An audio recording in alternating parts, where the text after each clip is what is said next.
아침에 즐거우면 하루가 행복합니다. 안녕하세요. 생방송 아침이 좋다의 김경섭입니다. 안녕하세요. 7월 19일 금요일 아침 김지연입니다. 이 여름 휴가의 초절정 7말 8초, 7월 말 8월 초 시즌이 다가오고 있습니다. 네. 자, 이렇게 행복해야 할 휴가 시즌이 또 한편으로는 피해 사례로 얼룩지고 있다고 합니다. 그렇습니다. 공정거래위원회에서는요, 휴가철과 관련해서 소비자 피해 주의보를 내렸습니다. 지난 3년 동안 최근 소비자 피해 항목들을 좀 살펴봤더니 숙박과 여행, 항공 피해가 가장 많았다고 하는데요. 특히나 지금 같은 여름 휴가 시즌에 집중돼 있었다고 합니다. 네, 또 그 피해 항목별로 살펴보자면 그 숙박시설의 위생 상태 불량이 가장 많았고 네. 여행사 측의 일방적인 일정 변경, 또 여행 취소 시 발생하는 과다한 위약금 등이 있었습니다. 이외에도 항공기 운항 지연과 수화물 분실 피해도 많이 있었다고 하죠. 네, 예. 맞습니다. 그래서 계약 전에 계약 조건이나 보상 기준, 상품 정보를 꼼꼼하게 비교를 해야 하는데요. 영수증이나 사진 같은 증빙 자료를 확보하는 것도 중요하다고 하고요. 혹시나 피해가 발생했을 때는 1372 소비자 상담센터에 도움을 받아볼 수 있다고 하니까 이 점도 참고하시면 좋겠습니다. 네. 자, 휴가를 떠나기 전에 날씨를 먼저 확인하게 되는데 오늘과 주말 날씨 어떨지 먼저 알아보죠. 강혜라 기상캐스터. 네, 강혜라입니다. 네. 자, 지금 태풍 다나스가 북상을 하고 있는데 우리 지역에도 영향을 끼칠지 날씨 전해주시죠. 네, 주말에 하루 앞둔 오늘 마치 폭풍 전야와 같습니다. 오늘은 장맛비가 대지를 적시겠고 내일은 태풍 다나스의 영향으로 비가 오겠는데요. 오늘 오전 11시 전후로 충남 남부 지역부터 비가 시작돼 충남 전 지역으로 확대되겠습니다. 내일 밤까지 총 예상 강수량은 10에서 70mm입니다. 짧은 시간 내에 강하게 쏟아질 수도 있는 만큼 비 피해가 발생하지 않도록 대비 잘하셔야겠습니다. 한편 제5호 태풍 다나스가 우리나라를 향해 북상 중입니다. 내일 새벽 제주 서쪽 해상을 지나 낮 12시경에 전남에 상륙하겠고요. 이후 남부지방을 관통해 동해상으로 빠져나갈 걸로 전망됩니다. 위성 영상입니다. 오늘은 장마전선의 영향으로 흐린 가운데 장맛비가 내리겠습니다. 지역별 날씨입니다. 낮 기온은 천안 28도, 세종과 대전 28도에 머무르겠습니다. 부여와 서천 29도, 그 밖의 지역은 28도를 가리키겠습니다. 바다의 물결은 서해 남부 앞바다에서 2m까지 일겠고요. 태풍이 북상하면서 내일과 모레 서해 중부 해상은 강풍과 높은 물결이 예상됩니다. 주간 날씨입니다. 내일은 태풍의 영향으로 강한 비바람이 몰아치겠고요. 비는 모레 새벽에 대부분 그치겠습니다. 날씨였습니다. 네, 요즘 광주의 한 축구팀이 연일 화제입니다. 네. 바로 K리그2에 속한 선수들인데 올 시즌 들어 무패 행진을 이어가고 있습니다.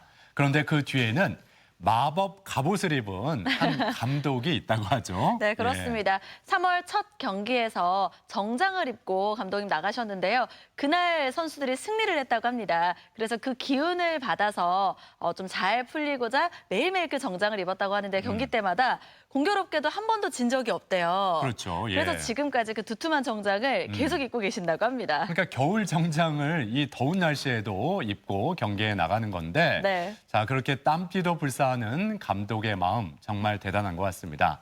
자, 그러고 보면 가족 여러분도 마음속으로 누군가를 응원하거나 늘 나를 응원해주는 사람이 있지 않겠습니까? 네. 그래서 오늘 사진 사연으로 함께 나눠보고자 합니다. 오늘 사진 사연 주제 취얼업, 누구누구야 널 응원해라고요. 네, 사진 사연 보내는 방법 알려드릴게요. 생방송 아침이 좋다 앱을 내려 받으셔도 되고요. 혹은 인터넷 주소창에 아침이좋다.kr 입력하고 닉네임과 전화번호 쓰면 사진 사연 보내실 수 있습니다. 응원의 메시지 많이 남겨주세요. 네. 자, 오늘 첫 소식 문화 나들이입니다. 이번 주 각급 학교 방학에 들어가기 때문에 여름방학이 되면 아이들과 뭘 하면서 지내야 되나 벌써부터 부모들은 고민 아닌 고민에 빠졌습니다. 자, 이렇게 더울 때는 이 더위도 피하고 또 여유도 즐길 수 있는 미술관 나들이가 어떨까 그런 생각이 들거든요. 네, 바라보는 관점에 따라서요, 자연과 일상을 새롭게 해석한 전시회가 있습니다. 인간과 자연, 그리고 일상을 담아낸 전시회 속으로 지금 들어가 보시죠. 자연을 벗삼아 일상을 벗어나 예술 작품을 만나는 시간. 잔잔한 여운과 감동이 따라오는 미술관으로의 특별한 나들이. 현대 미술의 이야기를 담은 전시회 속으로 들어가 보자.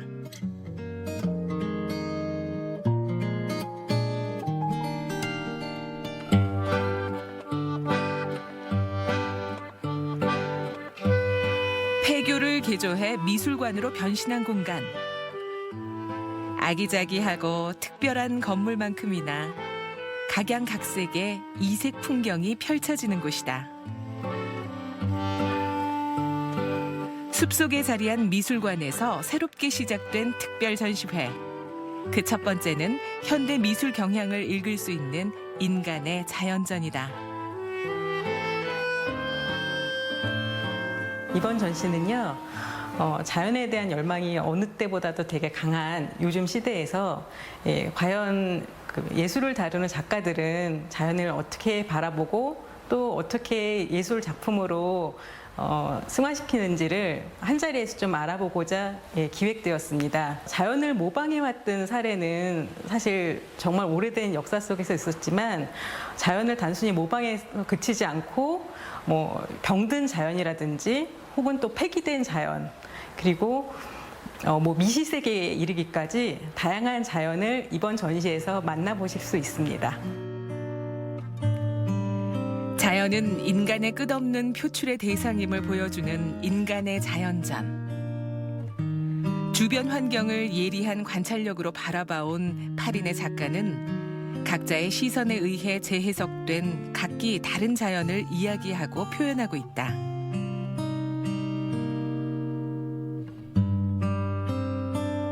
이번 전시에서는 스테인리스나 전단지 같은 인공적인 재료도 작가의 그 손을 거치면 가장 자연스럽게 보일 수 있다는 점도 보여드리고요. 또 폐목재 등을 이용하여 그동안 우리가 마구 사용해온 그런 자연에 대한 훼손을 한 번씩 돌아볼 수 있도록 하는 작품도 있습니다. 그리고 원예학 전공자이신 작가님들이 참여하여 자연은 회복되어야 하는 대상이고 또 사람을 힐링시켜주는 그런 존재라는 것을 다시 한번 확인시켜주기도 합니다. 권치규 작가는 어떤 소재라도 자연의 형태와 색이 만나면 자연의 서정성을 드러낼 수 있음을 여실히 보여준다. 김희박 작가는 식물의 소리와 상황에 귀 기울이며 그들도 사람과 마찬가지로 자기의 주장과 표현이 있다고 말한다. 언뜻 보면 꽃이지만 그 속엔 다른 모습을 품은 작품으로 꽃길이 아니어도 인생길이 아름다울 수 있음을 역설한 송하나 작가 그리고 권민정 작가의 나무인간 연자까지 만날 수 있다.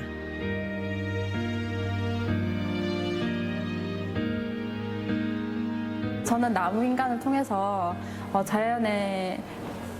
자연을 구성하고 있는 나무에게 감정이입을 해볼 수 있는 경험을 관람자에게 주고 싶었습니다. 또 나무의 입장에서 나무도 사실 도심 속에서 굉장히 공해 속에 쌓여 있는데 힐링을 하고 싶을 것 같습니다. 그래서 저희만의 힐링이 아닌 나무의 입장에서 또 한번 생각을 해볼 수 있는 시간이 되면 얼마나 재밌는 시간이 될까 생각이 되어서 이번 전시를 하게 되었습니다.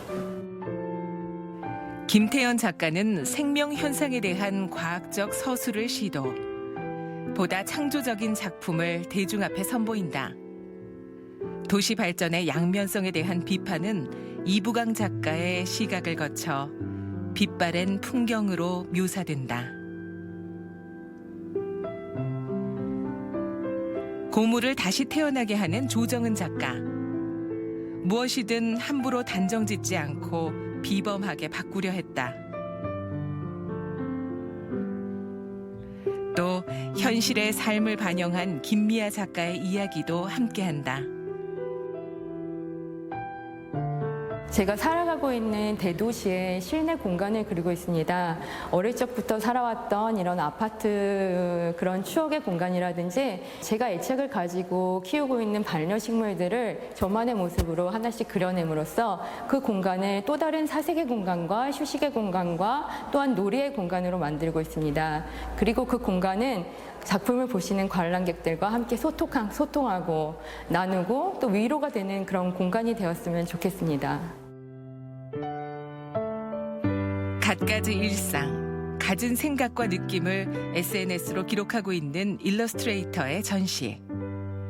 최하진 작가의 그림 일기는 소소하면서도 독특하다.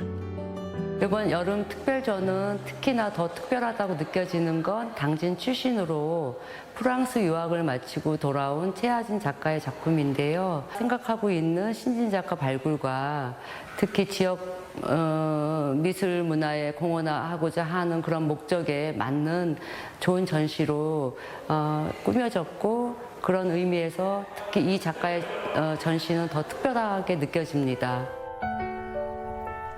작년 누가 내 얼룩 훔쳐갔어 라는 동화로 공모전에 당선된 최하진 작가. 작가로 성장하는 과정을 첫 개인전에 담았다.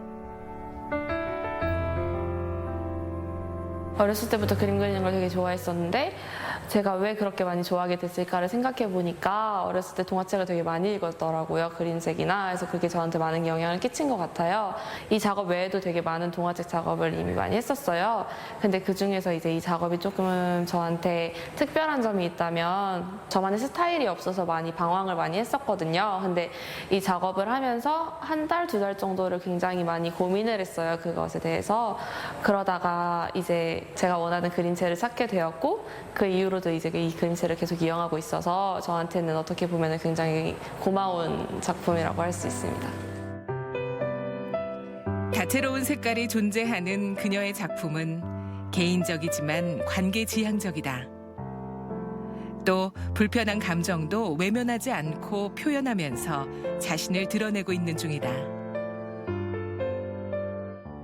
제 감정과 이제 가끔씩은 타인의 감정을 그려넣는 작업이에요. 많은 사람들이랑 최대한 많은 사람들이랑 이야기를 나누고 이제 얘기하고 싶은 작업이기에 조금 더 최대한 쉽고 간결하게 그림을 그려내려고 노력을 많이 해요. 그래서 그림체도 굉장히 간단해 보일 수도 있고 이제 조금 어떻게 보면 무거운 주제잖아요. 감정이라는 주제가. 그래서 전 최대한 가볍게 보이려고 많이 노력을 하고 있어요. 그래서 과정이 아마 다른 작업들이랑은 조금 다를 수 있다고 볼 수 있습니다. 최하진 작가는 전시회를 준비하며 건물 외벽에도 그녀의 개성을 잘 드러낸 벽화를 직접 작업. 그녀의 그림에서 삶의 위안과 용기를 담아가길 희망한다. 미술관을 찾는 방문객 중에 대다수가 20대 젊은이들이에요. 다행히도 저희도 동시대 미술을 다루고 있는 미술관으로서 21세기 동시대를 이해하는 데 도움이 되는 작품 세계를 갖고 있는 그런 작가분들을 발굴하고 늘 지원하고 보여주고 싶은 그런 미술관이 됐으면 좋겠습니다. 작품을 통해 자연을 나름의 스타일로 표현하고 일상을 다양하게 드러내는 작가들. 그들이 대중에게 전하는 메시지를 담은 전시회를 찾아 예술의 감성에 빠져보면 어떨까? 네, 오늘 만나본 미술관은 폐교를 되살린 곳인데 네. 자, 이런 곳에서 자연을 갈망하는 작가들의 전시회가 열리니까 더욱 의미가 있지 않나 싶습니다. 또 이 바라보는 관점에 따라서 이 자연을 각기 다르게 해석을 하고 있는데 이게 또 예술의 매력 중에 하나 아니겠어요? 네, 그렇습니다. 그리고 10대 자신의 모습을 일러스트로 표현해낸 전시회도 뭔가 포근함이 느껴졌습니다. 소통과 관계를 잘 담아낸 전시회가 아닐까 싶은데요. 지금 또 이곳에 가면은 아주 예쁘게 수국이 펴 있다고 하니까요. 잠깐 들르셔서 수국도 구경하고 여유도 찾아보시면 좋겠습니다. 네. 자, 이렇게 방학을 맞은 아이들과 함께 미술관 나들이 떠나보는 게 좋을 텐데 네. 또 방학 기간에 아이들은 부모에게 아니 우리 집은 바다 안 가? 해수욕장 안 가? 이렇게 보채게 돼서 네. 그래서 여름 휴가지로 바닷가를 많이 찾게 되는데 지금 경남 남해에 가면 갯벌에서 이거 잡는 재미가 아주 쏠쏠하다고 합니다. 네, 삽으로 갯벌을 걷어내면 연탄 구멍처럼 구멍이 쏙쏙 나 있는데요. 그 구멍 안에 오늘의 주인공인 쏙이 있습니다. 경남 남해에서는 쏙 잡는 재미가 한창이라고 하거든요. 함께 구경 가보시죠. 잡았습니다. 갯벌 속의 숨바꼭질. 손맛이 이게 낚시랑 좀 다르게 땡기는 이 맛이네요. 끌어올릴 때 이게 캐가. 이것은 가재도 아니고 새우도 아니요.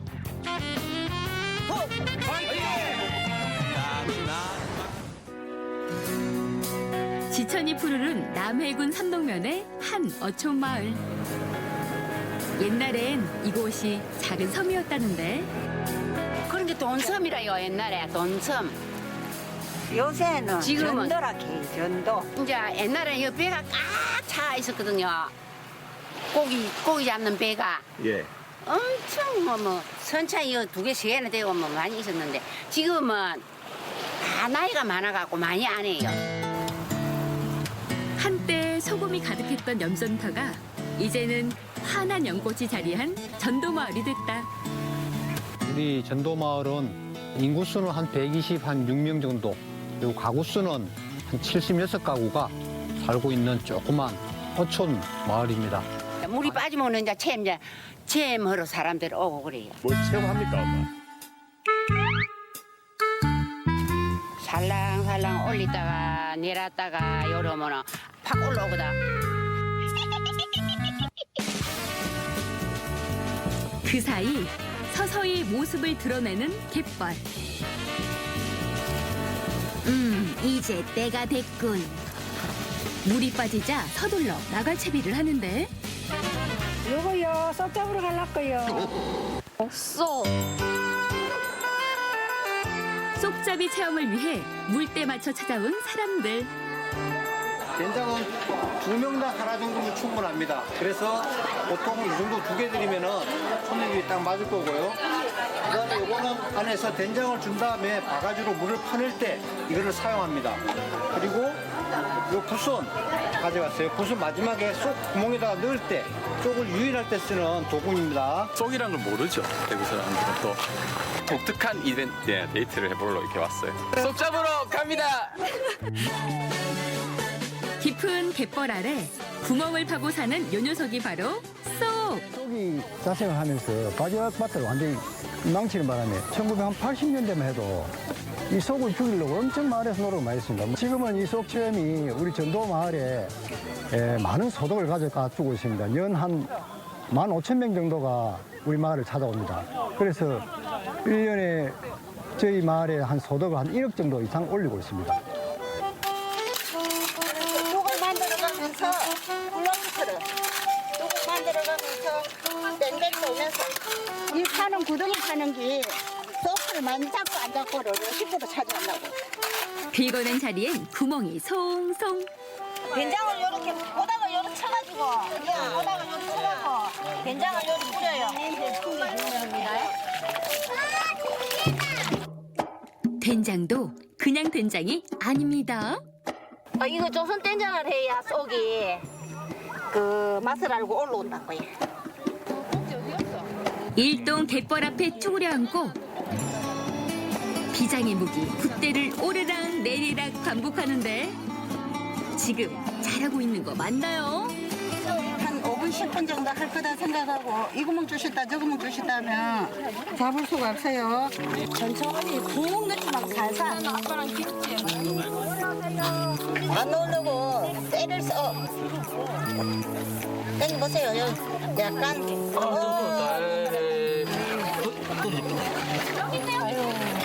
이게 된장 가오이라. 빨리 잡으니까 다리만 쏙 빠지고 이게 쏙이 다 들어가 버리더라고요. 한 다리 잡고 문 놔비고 앞쪽으로. 와. 봐봐. 이제 잡아봐야지. 내를 잡으라.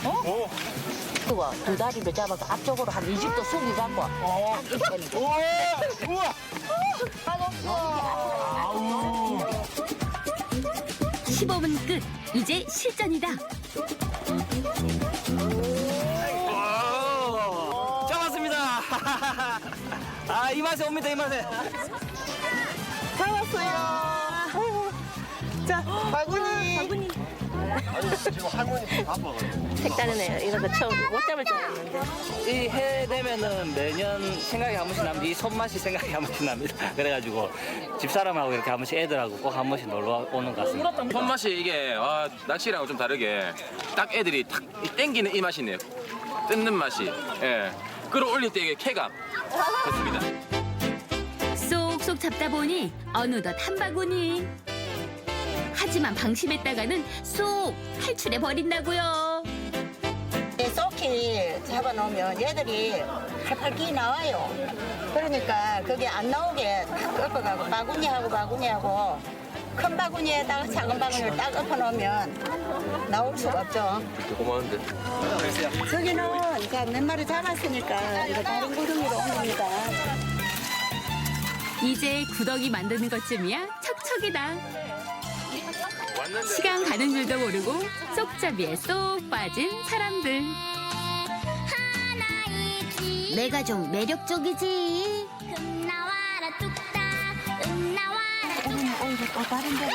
쪽잡이로도 모자라다 싶을 땐 자매품 바지락도 캐고요.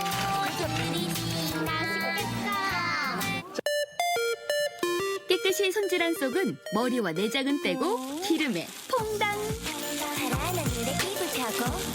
새우나 가재와는 달리 껍질째 튀긴다는데. 가재는 껍질이 두껍고 속은 껍질이 부드러워. 가재는 가재 껍질은 피도산이 없어도 속 껍질은 피도산이 많아. 그러니 성장기 아이들 건강 간식으로도 손색 없겠죠? 내 입맛에 딱 맞네. 한 마리만 먹어도 뿌듯한 마음이 들 것 같아요. 속 작은 거 먹은 거 친구들한테 자랑해줄 거예요. 속속들이 숨어있는 갯벌의 보물. 나올 듯 말 듯 하다가도 쏙쏙 잡아올리는 재미까지. 남해 전도마을에 쏙 빠져보세요. 네, 즐거운 갯벌 체험 잘 봤습니다. 자, 우리 지역 특히 서해안 쪽에서는 이 쏙을 뻥설개라고 부르는데 네. 이 구멍에서 숨을 쉴 때마다 이렇게 뻥 이렇게 소리가 나기 때문에 뻥설개라고 부르고 있습니다. 뭐 쏙이든 뻥설개든 그 모습을 보니까 제 마음에 그냥 쏙 드네요. 예. 마음에 쏙 드셨어요? 그래요. 예. 네, 이렇게 쏙은요 남해에서도 많이 잡히지만 우리 지역 태안에서도 갯벌 체험이 가능하다고 합니다. 쏙을 라면에 넣고 끓여 먹으면 그렇게 맛있다고 하는데요. 게다가 갯벌 체험은 9월까지 가능하다고 하니까 꼭 한번 해보시면 좋겠고요. 경남에서 온 소식도 잘 봤습니다.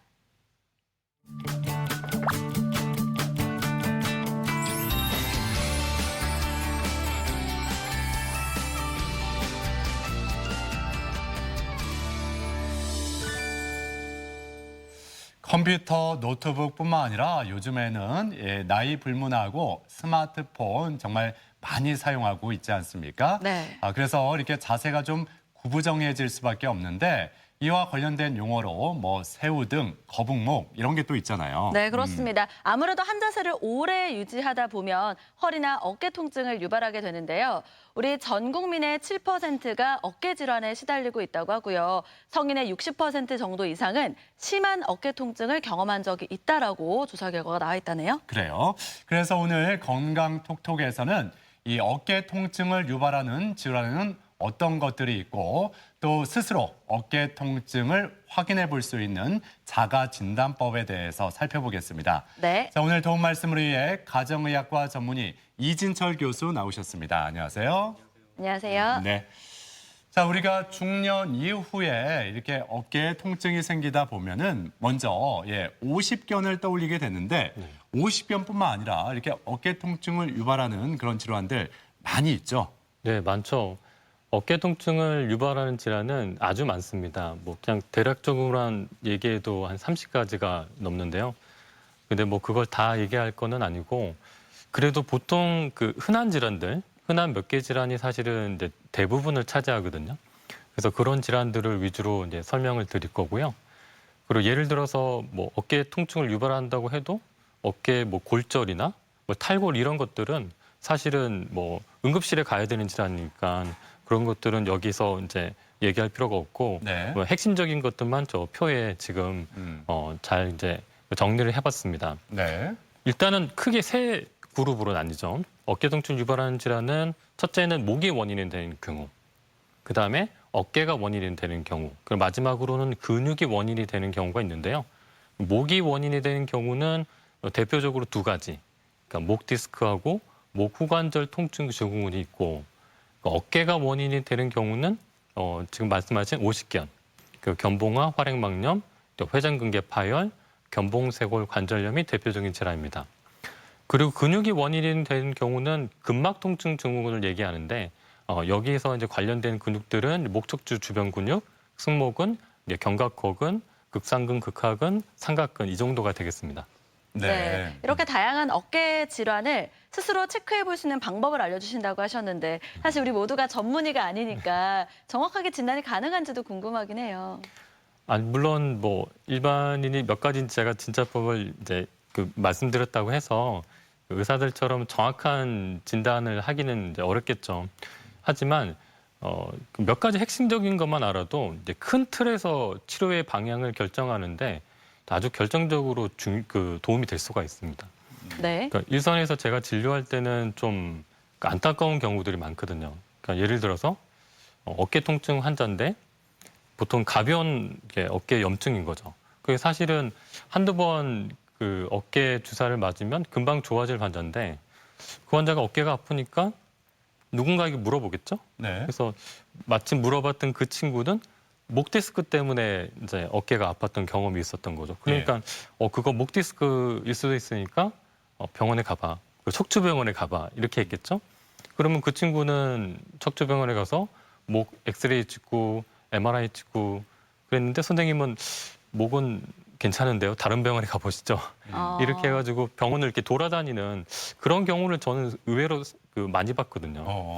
그러니까 오늘 제가 꼭 드리고 싶은 얘기는 어깨 한 가지 질환, 특정 한 가지 질환을 좀 이렇게 자세히 풀어서 설명드리기보다는 어떤 우리 시청자분들이 실제로 어깨가 아플 때, 어깨가 아플 때 이거를 어깨병원을 가야 되는 건가, 아니면 뭐 척추병원을 가야 되는 건가, 아니면 동네 가까운 병원에 가서 그냥 소염제만 받아도 되는 건가, 이런 가이드가 될 수 있는 아주 중요한 내용들, 자가 진찰법들을 정리해서 말씀드릴까 합니다. 그렇군요. 예. 뭐 앞서 이 어깨 통증을 유발하는 이 원인 크게 세 가지로 나눠서 말씀을 해주셨는데 목, 어깨, 근육이었어요. 예. 그렇다면 먼저 목이 원인이 돼서 생길 수 있는 어깨 통증에는 어떤 것들이 있는지 짚어주시죠. 일단은 앞서서는 제가 딱 두 가지만 말씀드렸죠. 이제 하나는 목 디스크고, 그러니까 하나는 목 후관절 증후군인데 목 디스크는 뭐 흔하게 많이 들어보셨잖아요. 그래서 우리 목은 척추뼈와 척추뼈 사이에 좀 그림에서 보시다시피 추간판이라고 하는 디스크 물렁뼈가 있거든요. 그 물렁뼈가 어떤 이유든 튀어나와서 팔이나 어깨로 가는 신경, 여기서는 특별히 이제 어깨로 가는 신경을 누르면 어깨 통증을 유발하는 목 디스크가 되겠죠. 그리고 두 번째로는 목 후관절 통증 증후군이 있는데 이건 좀 생소하시죠? 네. 근데 이것도 뭐 어렵지는 않습니다. 지금 그림에서처럼 척추뼈와 척추뼈 사이에 앞쪽은 디스크가 있잖아요. 근데 뒤쪽으로는 마디마다 후관절이라고 불리는 작은 관절들로 연결이 돼 있습니다. 그 관절들이 이제 움직이면서 우리 목을 자유롭게 이제 움직일 수 있게 되는 거죠. 근데 이 후관절은 말 그대로 관절입니다. 우리 뭐 손가락 관절이나 이제 무릎 관절처럼 나이가 들면 닳기도 하고요. 또 무리하면 과민화되거나 염증이 생겨서 통증을 유발하기도 하는 거죠. 그래서 목 후관절이 통증이 생기기 시작하면 목뿐만 아니라 어깨까지도 아플 수가 있는 거죠. 그렇다면 목 디스크와 또 목 후관절 통증 증후군 같은 경우에는 자가 진단을 어떻게 내릴 수가 있어요? 일단은 목 디스크 같은 경우는 어깨만 단독으로 아픈 경우는 그렇게 많지는 않고요. 보통 이제 목, 어깨, 등, 팔이나 손가락까지 이렇게 좀 넓은 부위가 아픈 특징을 갖고 있고, 또 기본적으로는 디스크는 신경 질환이거든요. 네. 신경이 눌리는 질환이다 보니까 뭐 그냥 아픈 경우도 있지만 저리다든가 아니면은 이제 힘이 약해지는 이제 근력 낙관 이런 신경 증상을 동반할 수 있다는 게 또 중요한 구별점입니다. 그리고 진찰법으로는 이제 스펄링 테스트라는 게 있습니다.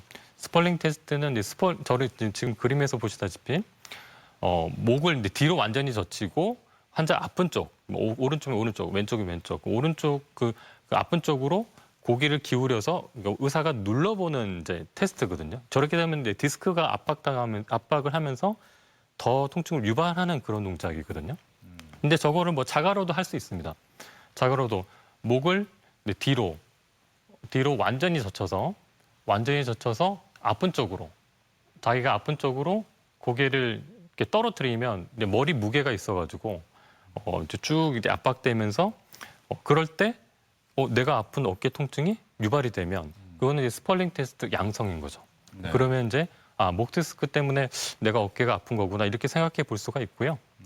또 하나는 목 후관절 통증 증후군입니다. 목 후관절 통증 증후군은 그 관절이기 때문에 관절을 움직여 보는 거죠. 목을 앞으로, 뭐 뒤로, 뭐 옆으로 기울여 보기도 하고 이제 좌우로 이제 돌려보는 그렇게 쭉 돌려보면서 어느 순간에 내가 아픈 어깨 통증이 유발이 되면 그거는 후관절 때문에 내 어깨가 아픈가 보다 이렇게 생각할 수가 있고요.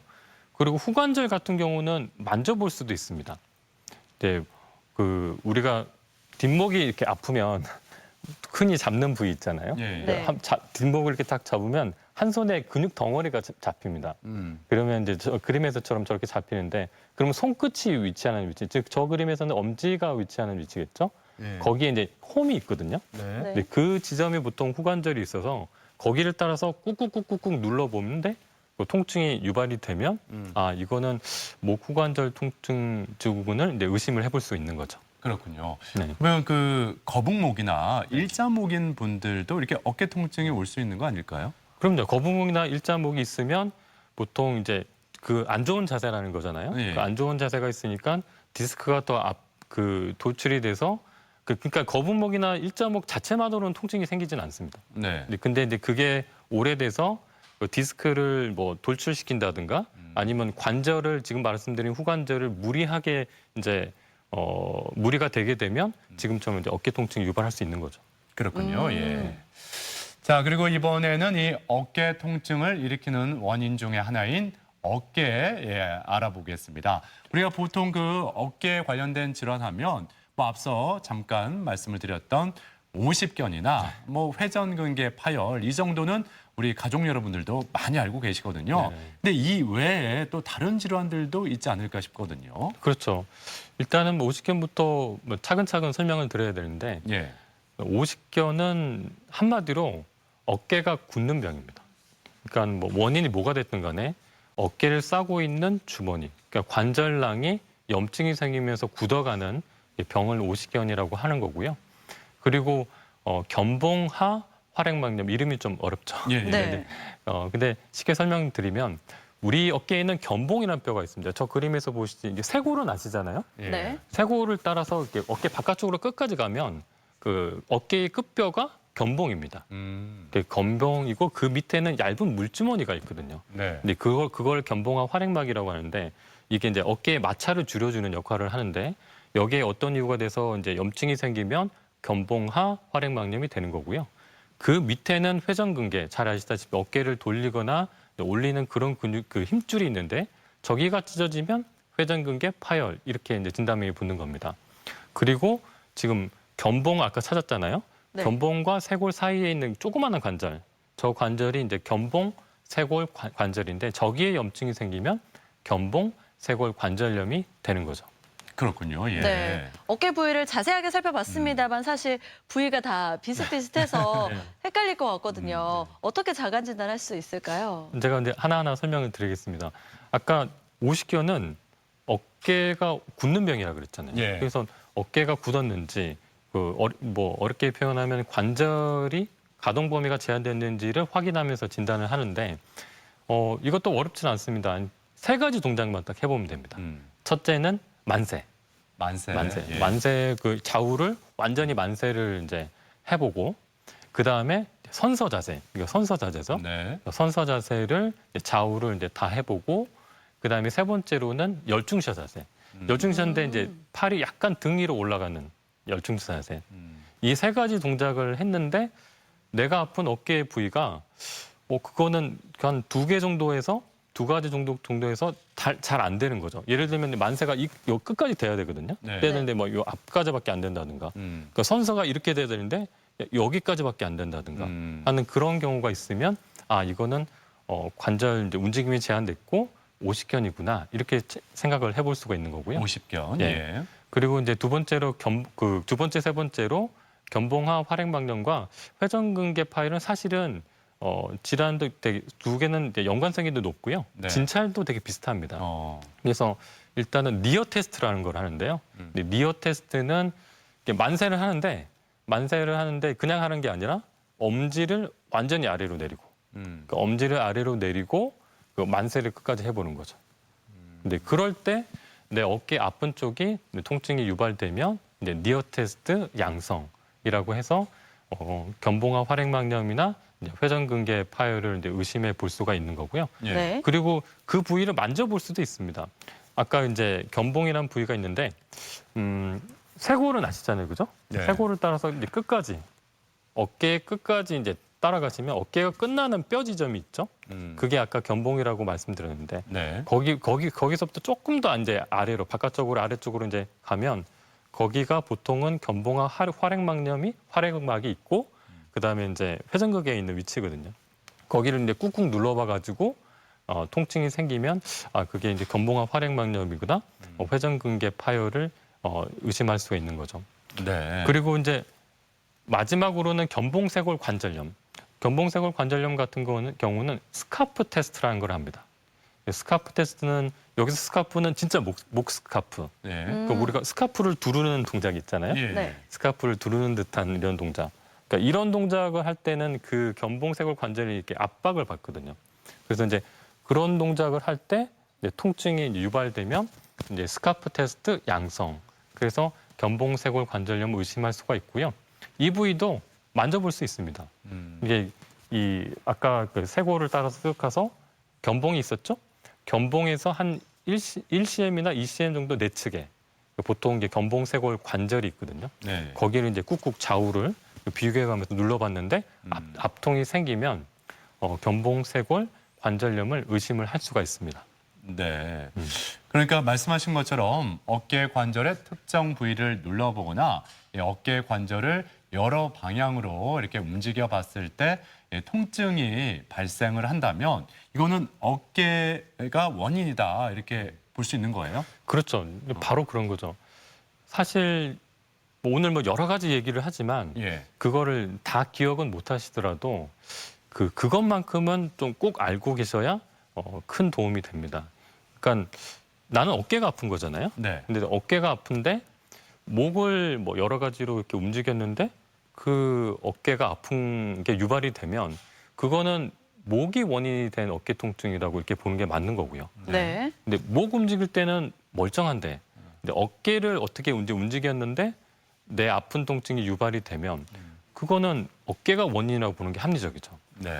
근데 듣고 보면 너무 당연한 말 같잖아요. 네. 근데 실제로 내가 이제 환자가 돼 보면 네. 어깨가 아파서 환자가 돼 보면 그 생각이 잘 안 나는 거죠. 그래서 그 부분이 되게 핵심적인 내용입니다. 예. 네. 자, 그럼 이번에는 마지막 3번째 원인이었습니다. 근육과 관련된 어깨 통증을 알아볼 텐데 다양한 근막 통증 증후군을 언급해 주셨잖아요. 이 부분도 자세히 한번 볼까요? 일단은 근육 때문에 어깨가 아프다는 거는 이제 근막 통증 증후군을 얘기하는 거죠. 이제 근막 통증 증후군은 근육에 발생하는 대표적인 통증 질환입니다. 뭐 과사용을 했거나 뭐 여러 가지 이유로 인해서 그 근육이 과민화되고 긴장돼서 근육이 이제 아픈 거죠. 근데 보통 어깨 통증을 유발할 수 있는 근육으로는 이제 목 척추 이제 주변근, 목 척추 주변근, 그리고 이제 승모근, 그리고 견갑거근, 네, 극상근, 극하근, 삼각근 이런 근육들인데 어렵게 생각하실 필요 없고요. 어깨 주변에 있는 근육 있잖아요. 어깨 주변에 있는 근육하고 이제 어깨에서 목 사이에 있는 근육들, 네, 그런 근육들이 주로 이제 문제가 된다고 생각하시면 되는데 특별한 진찰법은 사실은 없습니다. 없고 그냥 근육을 안 아픈 쪽과 아픈 쪽을 이제 꼼꼼하게 이제 진찰해 보는 수밖에 없거든요. 그래서 지금 그림에서 보시다시피 이제 제가 점으로 표시해 놨는데 흔하게 이제 압통점이 생기는 지점이거든요. 근데 저런 지점을 이제 꼼꼼하게 이제 진찰을 해봄으로써 압통이 명확하게 있으면 그거는 이제 이게 근막 통증 증후군이 있구나. 근데 그것 때문에 어깨가 아픈 거구나. 이제 그렇게 생각해 볼 수가 있는 거죠. 근데 그림을 보니까 앞쪽보다는 다 그 등, 뒤, 어깨 이쪽만 이렇게 눌러보나요? 보통은 앞쪽 근육은 우리가 예를 들면 이제 그 대흉근 같이 이제 가슴 근육들은 생각보다 병이 잘 안 생기세요. 네, 보통 이제 어깨 움직임에 이제 관련된 근육들은 다 외측이나 뒤측에 있거든요. 네. 앞측도 물론 있지만은 그래서 그런 지금 이제 그림에서 보이는 그 지점들이 가장 이제 흔한 압통점이 되는 거죠. 그렇군요. 예. 자, 이렇게 다양한 어깨 통증을 유발하는 원인 크게 세 가지로 나눠서 살펴봤는데 네. 근데 뭐 저도 그렇지만 어깨가 뭐 조금 뭐 뻐근하거나 아프면 병원 안 가거든요. 예, 사실. 그런데 그래도 이 병원을 꼭 찾아야 되는 경우가 있지 않겠습니까? 예. 어깨가 아플 때 병원을 꼭 가야 되는 경우는 일단 통증 그 강도를 먼저 체크를 해봐야 됩니다. 네. 그러니까 뭐 상식적으로 생각해서 통증이 심하면 심할수록 중환 질환이고 중환 질환은 병원을 가야 되는 거잖아요. 그래서 통증의 강도를 체크하는 건데 이거는 뭐 어렵지 않습니다. 원래 환자한테 체크하게 시키는 거거든요. 예.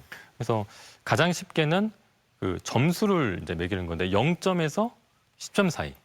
그러니까 0점은 하나도 안 아픈 거고, 근데 10점은 그 최악의 통증인 거죠. 인간이 상상할 수 있는 뭐 용암에 들어가는 정도.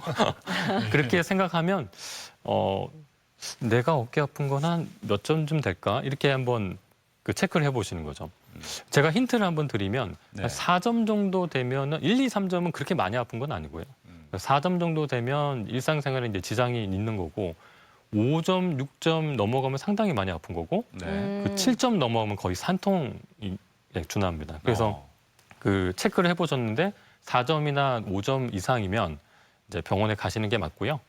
그게 아니더라도 열이 나면서 어깨가 아프거나 자다가 어깨가 아파서 깨거나 아니면 2주 이상 지속되는 통증이 있을 때는 병원에 꼭 가시는 게 좋겠습니다. 네. 아무래도 이 통증 없는 어깨를 좀 관리하기 위해서는 무리하게 사용하는 것도 피하고 바른 자세를 유지하는 게 정말 중요할 것 같은데요. 어깨 통증 질환이 있는 분들은 평소에 어떻게 관리해 주는 게 가장 좋을까요? 일단 제가 꼭 드리고 싶은 말씀은 어깨를 돌리지 마시기 바랍니다. 어깨 네. 이렇게 돌리는 거요? 그러니까 어깨가 사람이 아프면 자꾸 돌려보게 되거든요. 그렇죠. 이게 일반적인 심리 좀 풀어주고 싶고 또는 이제 계속 이게 심리적으로 이제 돌려보게 되는데 그러니까 어깨는 우리 몸의 관절 중에 가장 자유자재로 움직이는 관절인데 이거를 반복적으로 돌리면 망가지는 구조를 갖고 있습니다. 그래서 한두 번은 괜찮은데 반복적으로 돌리면 이제 망가지는 구조를 갖고 있기 때문에 돌리시면 안 됩니다. 네, 그러니까 물론 오십견처럼 굳은 이제 그런 질환은 어깨를 이제 펴줘야 되는 경우도 있는데 그것도 돌리는 게 아니고요. 몇 가지 이제 특정 동작들이 있습니다. 그런 동작을 통해서 이제 푸는 거고 특히 뭐 공원에 이제 지나다 보면 이렇게 돌리는 거 있잖아요. 그렇죠. 네. 돌리면서 이렇게 걸으는. 네, 그러니까 한두 번은 괜찮은데 반복해서 그걸 하셔서 회전근개가 파열돼서 이제 오시고 하는 경우가 꽤 많습니다. 그래서 어깨는 돌리지 마시라 꼭 말씀드리고 싶습니다. 그렇다면 우리가 평소에 이 어깨 스트레칭 많이 해주면 좋다고 하잖아요. 그거는 이제 어깨 통증이 전혀 없을 때 해주는 거고. 그렇죠. 예, 그러면 어깨 통증이 조금이라도 있다면 이게 어깨 돌리는 동작은 삼가는 게 낫다 이런 말씀인가요? 그렇죠. 어깨 돌리는 동작은 안 되고 통증을 유발하는 동작. 그 어깨를 돌리는 게 아니더라도 뭐 들거나 할 때 통증이 유발하는 동작은 안 하는 게 좋죠. 그렇군요. 예.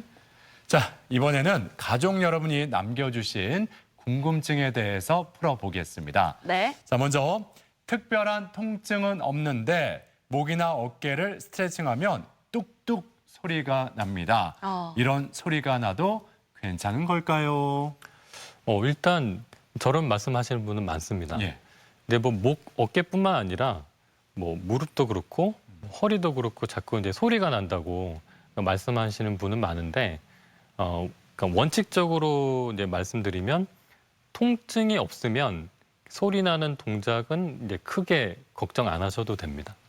이제 보통 크게 손상이 있는 그런 동작은 아니기 때문에 괜찮다고 보는데, 다만 일종의 약간 마찰이 되는 소리일 수가 있거든요. 이제 관절이든 힘줄이든. 그러니까 내가 소리 나는 동작을 하는데 그게 내 생활의 필수적인 동작이다. 근데 그런 경우는 어쩔 수가 없잖아요. 네네. 근데 그거는 하시는데, 지금처럼 이제 스트레칭 할 때 소리가 난다. 이런 경우는 그 동작은 안 하시는 게 이제 좋겠습니다. 아, 그렇군요. 예. 네. 자, 그리고 다음 질문입니다. 어깨 통증을 예방할 수 있는 좋은 스트레칭이나 운동이 있으면 알려주세요 하셨네요. 어깨 통증 아까 말씀대로 절대 돌리지 마시고요. 네. 네. 스트레칭은 있습니다. 이제 주로 벽을 이용을 합니다. 벽에 이제 손을 이제 대시는 거죠. 네. 손을 대시는데 이제 중요한 건 이제 팔꿈치를 완전히 펴셔야죠. 팔꿈치를 완전히 펴고 이제 손을 대가지고 손을 조금씩 이제 올리는 겁니다. 조금씩 벽을 조금씩 올리면 내 몸이 스텝이 앞으로 가야 되겠죠. 그래서 이제 내 몸이 앞으로 가면서 벽을 천천히 이제 올라가는, 벽을 타고 올라가는 그 스트레칭이 이렇게 아까 말씀드린 몇 가지 이제 그 문제를 안 일으키는 이제 그런 어깨 스트레칭이 되고요. 그리고 운동으로는 이제 푸시업이 좋긴 합니다. 근데 푸시업이 좋긴 한데 그냥 땅바닥에서 하는 푸시업은 우리 이제 연세 있으신 분들 너무 힘들잖아요. 예. 실제로 다칠 수도 있기 때문에 그렇게는 하지 마시고, 물론 젊은 분들은 땅바닥에서 이렇게 하시고, 그러니까 나이가 드신 분들은 아까 지금처럼 이제 또 벽을 이용해서 이제 벽면을 대고 이제 푸시업을 하는 거죠. 벽면을 대고 푸시업을 하면 크게 힘들지 않으니까. 근데 그런 과정에서 이제 어깨 주변 근육도 좀 강화되고, 이제 견갑골이 그 어깨를 안정화하는데 매우 중요한 역할을 하거든요. 예. 근데 이제 이 푸시업 하는 동작이 그 견갑골의 그 안정화 기능을 좀 이렇게 길러줍니다. 그래서 이제 그렇게 벽을 대고 푸시업하는 이런 동작을 하시면 도움이 되겠습니다. 그렇군요. 네, 예. 알려준 스트레칭이나 운동 잘 기억해 두셨다가 어깨 관리 잘 하셨으면 좋겠습니다. 자, 이렇게 어깨 통증에 대해서 쭉 알아봤고요. 다음 이 시간에는 황반 변성에 대해서 살펴보겠습니다. 궁금한 점 있으신 분들은 게시판에 궁금사항 남겨주세요. 자, 지금까지 가정의학과 이진철 원장과 함께했습니다. 오늘 말씀 고맙습니다. 고맙습니다. 계속해서 우리 지역 날씨 알아봅니다. 강혜라 기상캐스터. 네, 연일 비 소식입니다. 오늘은 장맛비가 내리겠고 내일은 태풍이 북상하겠는데요. 오늘 오전 11시 전후로 충남 남부 지역부터 비가 시작돼 충남 전 지역으로 확대되겠습니다. 내일 밤까지 총 예상 강수량은 10에서 70mm입니다. 짧은 시간 내에 강하게 쏟아질 수도 있는 만큼 비 피해 없도록 대비 잘하셔야겠습니다. 한편 제5호 태풍 다나스가 우리나라를 향해 북상 중입니다. 내일 새벽 제주 서쪽 해상을 지나 낮 12시경에 전남에 상륙하겠고요. 이후 남부지방을 관통해 동해상으로 빠져나갈 걸로 전망됩니다. 위성 영상입니다. 오늘은 장마전선의 영향으로 대체로 흐린 가운데 장맛비가 내리겠습니다. 지역별 날씨입니다. 낮 기온은 천안 28도, 세종과 대전 28도에 머무르겠습니다. 부여와 서천 29도, 그 밖의 지역 28도를 가리키겠습니다. 바다의 물결은 서해 남부 앞바다에서 2m까지 일겠고요. 태풍이 북상하면서 내일과 모레 서해 중부 해상에는 강풍과 높은 물결이 예상됩니다. 주간 날씨입니다. 내일은 태풍의 영향으로 강한 비바람이 몰아치겠고요. 비는 모레 새벽에 대부분 그치겠습니다. 날씨였습니다. 생방송 아침 좋다는 항상 가족 여러분의 참여를 기다리고 있습니다. 방송 보시면서 궁금했던 점이나 좋은 방송 소재 있으면 언제든지 연락만 주시면 되겠습니다. 네, 오늘은 여러분께서 응원 메시지 많이 보내주셨거든요. 오늘도 하나씩 보겠습니다. 0780번님, 저희 엄마를 응원합니다. 저희 세 자매를 위해 열심히 일하시고 키워주신 저희 엄마 늘 건강하고 행복하셨으면 좋겠습니다. 세 자매를 키우셨군요. 예, 모든 어머니들 항상 건강하시길 바랍니다. 네. 0587번님, 귀농을 꿈꾸고 있는 신랑, 주말 농장에 자투리 텃밭까지 요즘 한창 농촌 체험 중입니다. 태풍 때문에 일기예보에 관심을 갖고 있는 우리 신랑 응원합니다. 또 귀농을 꿈꾸고 계시군요. 네. 예, 이루시길 바랍니다. 예. 8099번님, 저는 저를 응원하고 싶습니다. 돈을 벌어서 처음으로 콘서트에 갔다 왔는데 와. 좋아하는 공연을 보고 나니까 힘이 나더라고요. 네, 이러려고 돈 버는 거거든요. 그럼요. 예, 처음으로 콘서트장 다녀오셨군요. 네, 9801번님, 저희 집 첫째 아들을 응원합니다. 눈동이 동생 덕에 애 보고 또 엄마 도와주느라 늘 고생이 많습니다. 곧 태권도 시합을 나가는데 엄마가 응원합니다. 기특하네요. 예, 시합 나가서 꼭 금메달 따고 오기를 저희도 응원하겠습니다. 응원할게요. 4189번님, 육아하고 있는 아내와 이제 막 뒤집기와 혼자 앉으려고 하는 와. 200일 된 아들을 응원합니다. 여보, 고맙고 사랑해. 다운아, 아프지 말고 건강하게 커다오. 이렇게 또 보내주셨습니다. 괜히 뭉클한데요. 귀엽네요. 예. 9984번님, 사랑하는 내 딸 예린아, 내일 댄스대회 참가하는데 연습한 만큼 잘하고 오자. 내 딸 응원한다. 파이팅, 사랑해. 연습한 만큼 제 실력 발휘하면은 좋은 결과 있을 거예요. 네. 예, 응원합니다. 8327번님, 직장맘이 되면서 큰아들에게 동생 챙기라는 말을 달고 살았던 것 같은데 늘 씩씩하게 투정도 안 부리고 다르게 커주는 우리 아들. 아빠 엄마가 널 응원하고 믿는단다. 사랑해. 지금도 형제 우애가 굉장히 좋아 보이네요. 그래요, 동생을 잘 챙기는군요. 네, 5791번님, 군 제대 후에 군에서 모은 용돈으로 40일 스페인 도보 여행을 떠난 막내 아들과 후배. 늘 건강하게 마지막 여정까지 파이팅! 저도 버킷리스트 중에 하나가 저건데. 슬래길 걷는 거요? 그렇죠. 와. 예, 언제 다녀올지 한번 보겠습니다. 대단하네요. 그래요. 자, 이렇게 많은 분들이 오늘도 사진 참여해 주셨는데 모든 분들께 감사드리고 세 분께 행운을 전해드리겠습니다. 네, 계속해서 우리 지역의 문화 행사 소식도 전해드릴게요. 2019 항공우주특별전은 9월 1일까지 국립중앙과학관 미래기술관 특별전시실에서 열리고요. 시인 도종환과 함께하는 문화 콘서트는 26일 저녁 7시 30분 대전 문학관 야외 무대에서 펼쳐집니다. 대전 7030을 기념하는 사진전은 30일까지 한밭도서관 1층 전시실에서 이어집니다. 제22회 보령 머드축제가 오늘부터 28일까지 대천해수욕장 머드광장에서 열립니다. 논산 토마토 페스티벌이 오늘부터 8월 18일까지 충남 논산 성동면 일원에서 펼쳐지고 대한민국 제9회 매주컨 서화대전이 오늘까지 세종시 세종문화예술회관 전시실에서 마련됩니다. 우리 지역의 문화 행사, 축제와 함께 즐거운 주말과 휴일 만들어 가셨으면 좋겠습니다. 우리나라 석탄 산업을 이끌었던 보령시 성주면 산이 좋고 물이 좋아서 여름이면 많은 관광객들이 찾고 있는데요. 최고의 관광지뿐 아니라 이제는 문화예술마을로 발돋움하고 있습니다. 아름다운 민화가 돋보이는 보령 심원마을로 월요일에 함께 떠나보시죠.